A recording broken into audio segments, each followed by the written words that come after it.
history of Islam in the Americas and the Caribbean spans several centuries and is influenced by diverse factors such as trade, migration, slavery, and contemporary immigration. There is evidence suggesting that Muslim explorers from West Africa may have reached the Americas prior to European colonization. Some historians argue that Muslims may have been among the indigenous peoples encountered by early European explorers, although concrete evidence is sparse. During the transatlantic slave trade from the 16th to 19th centuries, millions of Africans, including Muslims from West and Central Africa, were forcibly brought to the Americas and the Caribbean. Many enslaved Muslims maintained their religious practices despite attempts by slaveholders to convert them to Christianity. In the early 20th century, Muslim immigrants from the Middle East and South Asia began arriving in the U.S., contributing to the diversity of the Muslim community. Islam is also growing fast within the prison system, as those convicted have time to reflect on life and also gain protection from fellow brothers from gangs operating within the prisons. In Brazil, which received the largest number of African slaves in the Americas, there were significant numbers of Muslim slaves. They practiced Islam clandestinely and were known as the Malay or Muslim slaves. The Malay Revolt of 1835 in Bahia, Brazil, was led by Muslim slaves influenced by Islamic teachings.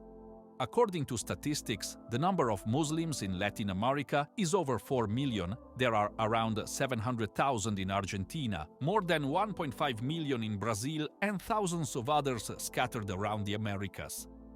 Arab immigrants, primarily from Lebanon, Syria, and Palestine, arrived in countries like Brazil, Argentina, and Colombia seeking economic opportunities.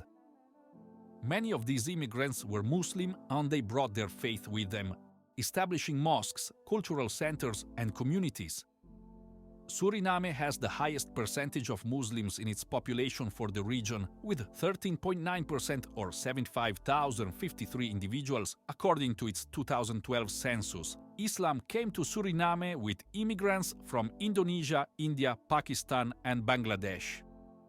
Did you know that the president of El Salvador, Nayib Bukele, is half Palestinian? He is famous for taking El Salvador from the most dangerous place on earth to one of the safest countries by arresting over 70,000 members from the satanic gang MS-13.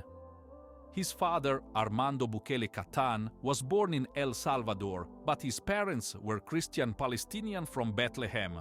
Armando Bukele Catan converted to Islam from Christianity in the 1980s and became an imam. He opened the first mosque in El Salvador, opening 4 mosques in total in the country. His son unfortunately doesn't claim to be Muslim. He said he believes in God and Jesus after growing up in a mixed religious household with his father a Muslim and mother a Christian. Latin America has had many leaders with Arab origins, countries such as Ecuador, Brazil, Colombia, Honduras, and Paraguay. There are also many Latin celebrities with Arab origins. Muslims were also present in various Caribbean islands, particularly those colonized by European powers involved in the transatlantic slave trade. In places like Jamaica, Trinidad, Barbados, and Guyana, there were Muslim slaves who maintained their religious identity through oral traditions and resistance to conversion. In the 20th century, Muslim immigration to the Americas and the Caribbean increased significantly. This included immigrants from the Middle East, South Asia, and Africa, as well as converts to Islam from local populations. These immigrants and converts have established mosques, cultural centers, and educational institutions, contributing to the diversity of the Muslim community in the region. Islam's influence can be seen in the cultural heritage of some Caribbean nations. This influence is reflected in cuisine, language, and folklore. Today, the Muslim population in the Americas and the Caribbean is diverse. Muslims contribute to the social, economic, and cultural life of their respective countries, often forming vibrant communities that celebrate their religious and cultural heritage.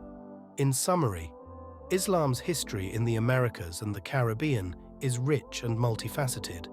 It highlights the resilience of Muslim communities and their contributions to the broader tapestry of the region's history.